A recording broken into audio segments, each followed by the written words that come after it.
You got to ask yourself, did I save $2,000? If not, what did I spend it on? And as you get older, it gets harder and harder to remember back all the places you spent money. And then you realize where you did, you think, well, that didn't mean anything. That was silly, you know. Or if you go out and you get appetizers and a dessert, and you get the bill, you know, and you realize, you say to yourself, I wasn't that hungry, you know. So, you know, you just learn to be smart with your money. So. Yes? How do you know what's good to like get stocks in? You were talking about like stocks and bonds and that stuff. Like how do you know, because you know there's like all the different companies that you Sure. So like how do you know which one is smart to invest in, I guess? So if you have the choice to either do the analysis yourself, which most people choose not to do, you can look at recommendations from firms like Morningstar or Value Line. You can work with a financial advisor or planner like myself or at these brokerage firms. But you can also just buy a mutual fund or an ETF, which is an exchange-traded fund. They work very similar. And that's a basket of stocks. So if you were to buy the S&P 500, that stands for Standard & Poor's 500. It's the 500 largest stocks in the United States. Half their sales come from outside the United States, so they're globally diversified. You know, like 75% or so of Coca-Cola's sales come from outside the United States, so it's this broadly diversified company. But when you buy this basket of stocks, you don't have to worry about any one individual company going bankrupt or just being this total loss or something going to zero, because you've got this basket of the best managed, largest companies that have you know, some of the brightest people working for them. So that's a good way to start. So just buy, and it's also the cheapest way to do it because you can buy a Vanguard S&P 500 index fund or Charles Schwab or Fidelity. They all have these 500 index funds, and you'll end up paying like 0.02%. I mean, it's next to nothing. And so that's a great way to start and do it for a long time. And then as you start getting more and more money, you may want to consider seeking out additional advice from people at the brokerage firm or a financial planner to say, what else should I be doing? And then you just kind of check in once a year to make sure you're on the right path. Yes? When you're talking about the IRA accounts, how do you qualify for like the tax-free one as opposed to just like a tax-deferred one? Yeah, so the Roth IRA, it's a good question. The Roth IRA is the one they came up with a few years back that said if it's the traditional IRA, you get a tax deduction on whatever you contribute that year. But when you are 70 and a half, they are going to require you to pull money out. And they have a formula, and you'll have to do that for the rest of your life. But at age 59 and a half, you can start to pull out without a penalty. But whenever you pull out the money, you're going to have to pay federal income tax on it. So then they came up with this Roth IRA that said, okay, if you don't need that tax deduction and you just want to take your after-tax money and put it in a retirement account, we call this a Roth IRA. I think it's after the Senator Roth who championed the bill. Then you will never have to pay tax on it when you pull it out because you've already funded it with after-tax dollars. And that's really great because as you accumulate money over time, let's say, you know, you develop other money and savings and maybe you're married and your family net worth is getting to be pretty good and you don't really need to take out of your IRA. Well, at 70 and a half, you'd have to pull out from your traditional IRA. But in a Roth IRA, you don't have to, which means you can just leave more money to your beneficiaries. It could be your church, it could be your kids, whoever. So there are income limitations as to what you can earn and still be eligible to contribute. So I think once you start earning more than, I think as an individual, $75,000, there's a phase out, and then once you get past like $125,000, I think it is, then you're no longer eligible to do it. And there's two books like this thick about all the crazy rules. But you know, if you're a married couple and one spouse has a pension plan, but you don't contribute all of it to that pension plan, as the non-working spouse, you can still contribute to one of these IRAs, even though you didn't have any, quote, earned income. So I think if you work with the brokerage firms, they're really good, and they have experts in this field. They can guide you to that. Yeah. Also, if you go to cffp.org, it's the College of Financial Planning. It's in Colorado. They have a lot of information on their website, and they have a page that talks about all the different tax schedules for everything that you can imagine, and they will talk about those limitations there. So, yes. Yes. Are you taxed on stocks and bonds? So if the stocks pay out a dividend or share in their profits, you would be taxed ordinary income on those dividends. So whatever your tax bracket is. Not Social Security and Medicare tax, but the federal part of the tax. And on the interest from bonds that get paid out twice a year, yes, you get taxed the same way. However, as long as you are holding that stock, let's say you bought a stock at 10 and it keeps appreciating for 10 years and you've never sold it, you're not paying tax on that appreciation until you sell it.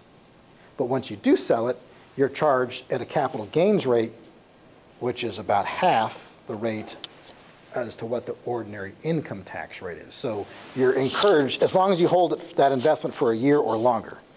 If you hold it for less than a year, you're taxed as ordinary income. So you really want to find investments that you are comfortable owning for longer than a year. So when you hear of day traders, these are people holding stocks for seconds, versus years, they're paying a very high income tax on it. So, yeah. Any other questions? Yes. How will you get the different compound interest? Because I saw the 8%, 12%. So is whenever you got employed by a company and they have 401k, they have only one compound interest? So no. So what they're going to do is they're going to give you investment options. So they're probably going to have an option to keep your money in cash. They'll probably have an option to keep it into a bond fund, a mutual fund that just holds bonds. And then they're going to give you one that's going to hold probably stocks and bonds. And then they'll probably give you one that's just international stocks and one that's the S&P 500. So they're going to give you probably 5 to 10 choices to choose from. And you'll probably fill out a little questionnaire when you set up that account. They'll ask you some questions, and it'll kind of show you your risk tolerance, okay? And so from there, they would then say, okay, well, if these things happen in your account and you would feel so nervous that you would sell, then you shouldn't have this one that's all in stocks. You should have some in bonds because they're going to be less volatile. And so each of those choices will eventually earn different rates of return, but none of the returns are guaranteed. But the more you're invested in stocks over time, the better off your return is going to be. That's just a fact, but it's going to be more volatile than a bond. And yeah, so I think it's just, whenever you have an ownership interest in something versus a loan, you have a little bit more risk. So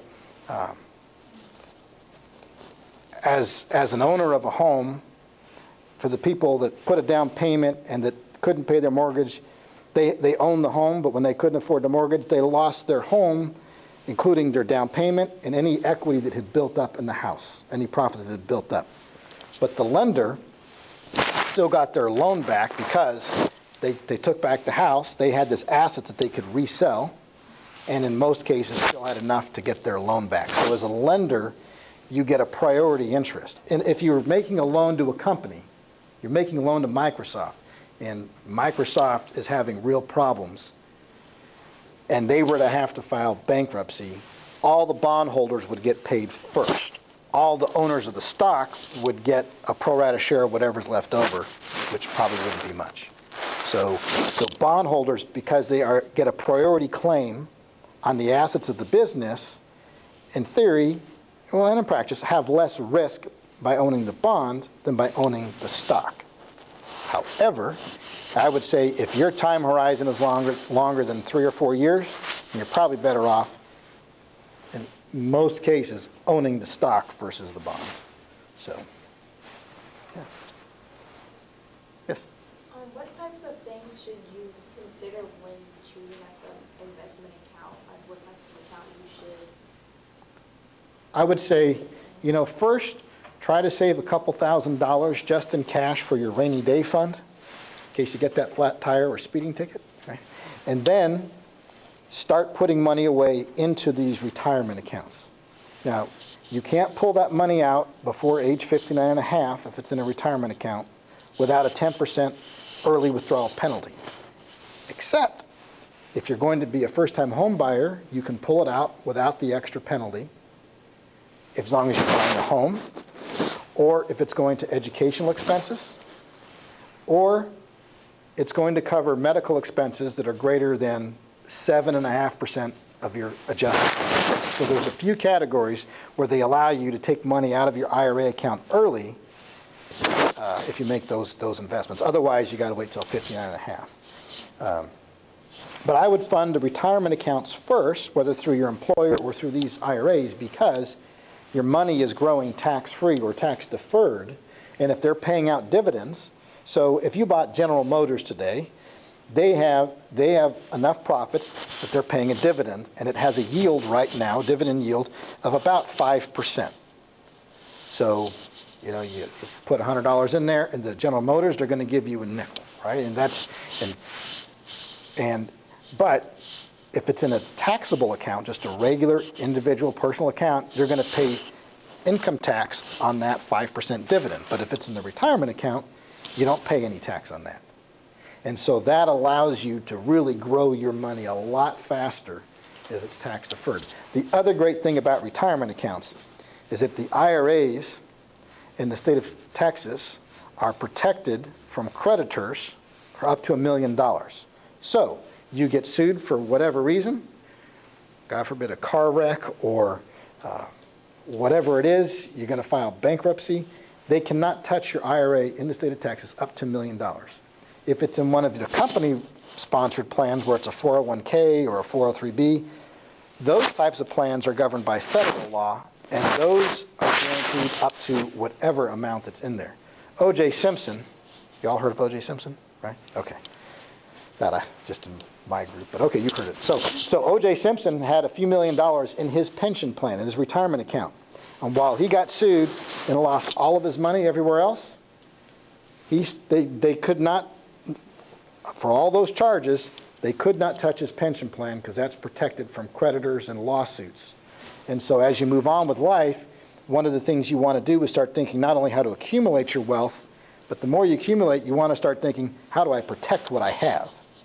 And owning a home in Texas is really great because as long as you pay your mortgage and your property taxes, and if there's a homeowner association dues, you pay that, nobody can take your home away from you in Texas.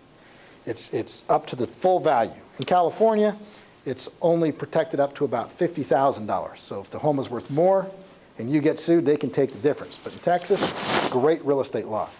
So if you have a home in Texas and you have a retirement account, you are becoming bulletproof from all kinds of creditors that could come after you. So, yes? I remember earlier in the presentation you had this slide where you found a used car that seems to be perfectly good for $10,000 cheaper than a new car. So for a person who decides to take advantage of that kind of saving, what kind of procedures would you go through to make sure that the car is in fact in perfectly good condition before you buy it? Oh, I would definitely take it to a mechanic.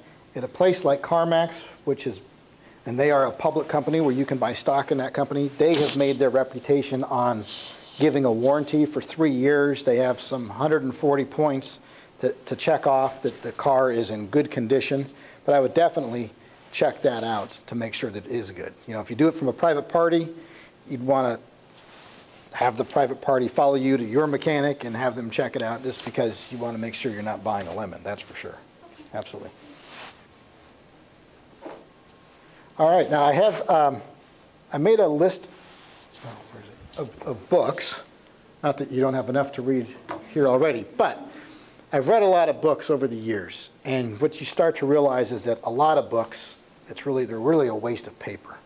But you do come across some books that you say, you know, that one meant something. That one, I got something out of it.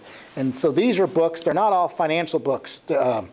Some of them are, well, number 12, you know, how a businessman can be a good father. Well, it's good for moms too, you know, but it's how do you balance working 70-hour weeks and still trying to be a family man, so or family woman, right? So there's one up on Wall Street. So this is a great finance book. It's pretty easy to read. There's a couple of books on leadership.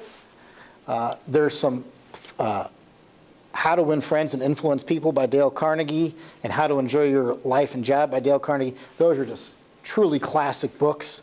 How to Get Control of Your Time and Your Life. That one's about 70, 80 pages, but that's a really good read because it teaches you how to say no. It teaches you how to deal with different personalities and teaches you how to be organized. And, you know, when you start understanding that, this all kind of puts them all together.